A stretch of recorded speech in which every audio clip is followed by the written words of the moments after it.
Bom, vamos prosseguir no estudo de história da igreja. Estamos no livro 5, na página 49. Vamos agora ao item 29 do nosso material didático. Nestório persegue os anabatistas novacianos.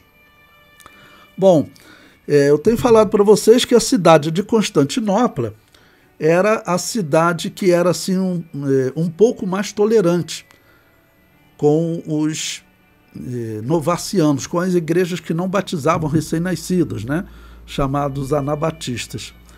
Até que teve um lá chamado Nestório, que ele já não era tão tolerante. Na verdade, ele vai começar uma perseguição às igrejas anabatistas. Bom, eu comento. Nestório da Síria foi designado pelo imperador romano do Oriente a assumir o patriarcado de Constantinopla entre 428 e 431. E, estando no poder, iniciou uma perseguição aos católicos arianos e aos anabatistas novacianos. Ou seja, ele era católico romano. Lembre-se que católico ariano era aquele que negava que Jesus Cristo era o Deus eterno. O católico romano era aquele que dizia que Jesus Cristo era o Deus eterno e que Deus tinha morrido na cruz. Já os anabatistas novacianos, eles já eram diferentes porque eles não aceitavam o batismo de recém-nascidos. Então o historiador Sócrates de Constantinopla, ele descreve a perseguição. Após a morte de Sicínios, que era o antigo bispo de Constantinopla, né, por causa do espírito de rivalidade ambiciosa exibido pelos eclesiásticos de Constantinopla, os imperadores resolveram que ninguém daquela igreja deveria preencher o bispado vago, né, que iria ser o responsável. Era o imperador que determinava quem seria o líder. Essa, eu tenho dito para vocês, que é a Igreja Católica Ortodoxa. Até hoje, ela sempre seguiu o Césaropapado, ou seja, o imperador é que manda, né? O imperador é que dá as ordens. Isso acontecia mesmo. Não? Então, aqui está mais um exemplo. Então, ele falou, não, olha, o bispado de Constantinopla, que era considerado o segundo em importância na religião, só atrás do Papa, ele se considerava acima do bispo de Alexandria, que era uma cidade muito rica também, mas nesse período Constantinopla era mais rica e era onde estava o imperador.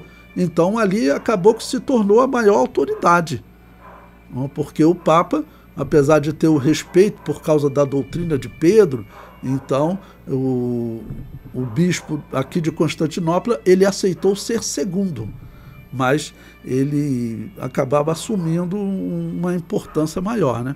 Então o imperador falou o seguinte, olha, morreu, agora ninguém dos que estão aqui em Constantinopla vão poder ocupar esse cargo. E prossegue. Apesar do fato de que muitos desejavam ansiosamente que Filipe fosse ordenado, e não menos vários eram a favor da eleição de Próclus, eles, portanto, mandaram chamar um estranho em Antioquia, cujo nome era Nestório, natural da Germânia, que é a atual Alemanha, né? Distinto por sua excelente voz e fluência no discurso, qualificações que julgavam importantes para a instrução do povo. Passado 3 meses, portanto, Nestório foi trazido de Antioquia, sendo muito elogiado por alguns por sua temperança. Mas que tipo de disposição ele tinha em outros aspectos, aqueles que possuíam algum discernimento foram capazes de perceber em seu primeiro sermão. Tendo sido ordenado em 10 de abril, sob o consulado de Félix e Touro, ele imediatamente pronunciou aquelas famosas palavras diante de todo o povo ao se dirigir ao imperador. Dê-me, meu príncipe, a terra expurgada de hereges, e eu darei o céu como uma recompensa. Ajude-me a destruir os hereges, e eu o ajudarei a derrotar os persas. Olha, o discurso desse homem aqui, é o mesmo discurso dos sacerdotes pagãos. Os sacerdotes pagãos, eu mostrei para vocês a todo momento, eles prometiam exatamente isso aos imperadores, que os deuses dariam vitória sobre o inimigo. Então observe como a Igreja Católica, ela é exatamente o que era a religião pagã. A religião pagã, ela estava assentada sobre os reis da terra, como o Apocalipse mostra. Por quê? Porque ela dizia que a vida dos imperadores era dirigida por Deus. Todos eles diziam que a vida dos imperadores, a vitória ou a derrota na guerra, tudo vinha de Deus. A única diferença é que antes os romanos diziam que vinha dos deuses. Agora eles falam Deus no singular, mas não existe diferença. E então ele fala isso. E quem são os hereges? Os hereges são as igrejas anabatistas e as igrejas arianas também. Lembre-se que nós estamos no ano 431, 20 anos antes, Agostinho de Hipona tinha conseguido transformar as igrejas anabatistas em hereges. Antes elas eram consideradas só cismáticas. Mas, como eu venho dizendo para vocês, Constantinopla era uma cidade mais tolerante com os anabatistas, por isso que os novacianos estavam se desenvolvendo lá. Aí quem aparece agora? Aparece esse bispo, tá ok? Com esse discurso pedindo autorização para perseguir essas igrejas anabatistas, né? E ele diz, olha, a tua vitória sobre os persas, o império estava sendo atacado pelos persas, pelos bárbaros, né? E a cidade de Constantinopla, os bárbaros não conseguiam entrar, mas muitas cidades fora estavam sendo tomadas pelos persas. Aí ele promete vitória, como se Deus desse uma vitória na guerra, numa guerra física. É claro que não, isso não tem nada a ver com o cristianismo. Ou seja, eles estavam sendo enganados por esses bispos católicos. Isso daí é o padrão da história. Se nós dissermos, como alguns estão dizendo, que nós saímos da Igreja Católica, essa história que ele vai estar falando vai ser verdade, porque esse homem aí, ele era um representante dessa Igreja Católica. Se nós saímos dela, ele é um representante nosso. Bom, o comentário prossegue. Estamos na página 50. Destruir hereges na linguagem dos católicos era destruir as igrejas anabatistas. O historiador prossegue. Agora, embora essas declarações fossem extremamente gratificantes para alguns da multidão que nutriam uma antipatia sem sentido pelo próprio nome de herege, ou seja, só de falar nesse nome eles já tinham um ódio, né?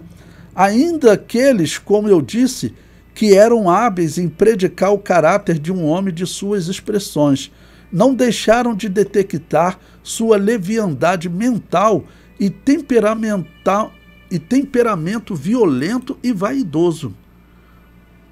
Na medida em que ele irrompeu em tal veemência sem ser capaz de conter a si mesmo pelo menor espaço de tempo, e para usar a frase proverbial, antes de provar a água da cidade, mostrou-se um perseguidor furioso. Assim, no 5º dia após sua ordenação, tendo determinado a demolição de uma capela na qual os arianos estavam acostumados a realizar suas devoções em particular, ele levou essas pessoas ao desespero, pois quando viram o trabalho de destruição avançado em sua capela, jogaram fogo nela. E o fogo, se espalhando por todos os lados, reduziu muitos dos edifícios adjacentes também a cinzas. Um tumulto surgiu por causa disso em toda a cidade, e os arianos, ansiosos por se vingar, fizeram preparativos para esse propósito. Mas Deus, o guardião da cidade, lembre-se, esse historiador é católico, né? Ele é católico romano. Então ele diz, mas Deus, o guardião da cidade, não permitiu que o mal chegasse a um clímax. A partir dessa época, porém, eles marcaram Nestório como um incendiário E não foram apenas os hereges que fizeram isso, mas também aqueles de sua própria fé, ou seja, até os católicos romanos, né?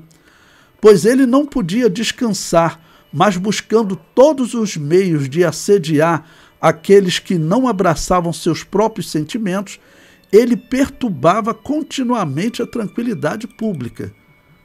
Ou seja, era o homem, a maior autoridade no meio do catolicismo, né? Agora ele vai partir para as igrejas anabatistas. Olha, ele também irritou os novacianos, sendo incitado ao ciúme, porque Paulo, que era o bispo dos novacianos, né? Paulo, seu bispo, era respeitado em toda parte por sua piedade. Mas o imperador, com suas advertências, conteve sua fúria. Ou seja, ele começa a perseguir os novacianos, porque, vamos dizer, você encontra um cristão verdadeiro, né? Que todo cristão ele é uma pessoa simples, com sentimento simples, ele pode estar no maior cargo que for, mas ele vive para servir, esse é o sentimento cristão. Aí você encontra uma pessoa que é o sentimento oposto, que tem o sentimento da religião pagã antiga, que é matar a religião cristã. Então, é claro que o povo admirava Paulo, o cristão verdadeiro, dos anabatistas. E já esse assassino, que perseguia até arianos, perseguia todos. Então, ele queria destruir Paulo, mas aí o imperador falou que não, porque Paulo era um homem muito respeitado na cidade. E ele só podia fazer o que o imperador autorizava, porque era o sistema cesaropapismo, em que o imperador ordenava, o imperador que determinava tudo. Bom, o historiador prossegue. Com que calamidades ele visitou os quartodecimanos em toda a Ásia, Lídia e Cária, e que multidões pereceram em um tumulto popular, do qual ele foi a causa em Mileto e Sardes. Acho apropriado passar em silêncio, né? Então, o homem ele era muito mau. E o que representa ele perseguir os quartodecimanos? Ou seja, como eu tenho dito para vocês, haviam 3 grandes igrejas anabatistas, que os documentos dessa época ainda falam. Uma igreja que teria surgido no ano 260, que nós sabemos, do pastor Montano, que era uma igreja pentecostal. A igreja dos novacianos, que também era pentecostal. E a igreja dos donatistas, que ficava na África. Os novacianos, eles ficavam principalmente em Constantinopla, tinha em Roma também. Nesse período, Roma tinha sido destruída, né? Foi ainda no ano 411 que os anabatistas foram proibidos em Roma. E tinham que fazer reunião nos lares, escondidos. Em Constantinopla, eles tinham uma certa tranquilidade. Em outra parte do império, ou seja, igreja que não era chamada de igreja dos novacianos, porque novaciano foi uma igreja que surgiu próximo do ano 250, que ele se separou de Roma por Roma ter participado de culto pagão para não morrer na perseguição. Então, a igreja dos novacianos tinha uns 200 anos. Também era uma igreja grande, essas 3 igrejas grandes, mas haviam igrejas pequenas, que não eram igrejas de destaque, e todas essas igrejas elas guardavam a Páscoa no dia que realmente Jesus morreu, como está determinado lá em Levíticos 23, né? O dia da morte do Cordeiro, ou seja, o dia da morte que Jesus estava programado para morrer, era o 14º dia após a primeira lua nova da primavera, lá no hemisfério norte, que normalmente cai em março, abril. Tá bom? Era o dia que eles deveriam sacrificar o cordeiro. Foi o dia que Jesus morreu. Então, muitas igrejas continuavam guardando esse 14º dia. Ou seja, elas não eram novacianas, não era uma grande igreja, mas todas receberam uma outra classificação, quartodecimanos, ou seja, igrejas que não guardam a Páscoa católica. Igrejas que guardam a Páscoa bíblica, que eles chamavam de Páscoa judaica, e diziam, essa Páscoa tem que ser esquecida, mas na verdade não tinha que ser esquecida, né? Então, veja como esse homem é mau. Bom, por que eu coloquei ele aqui também? ele vai estar envolvido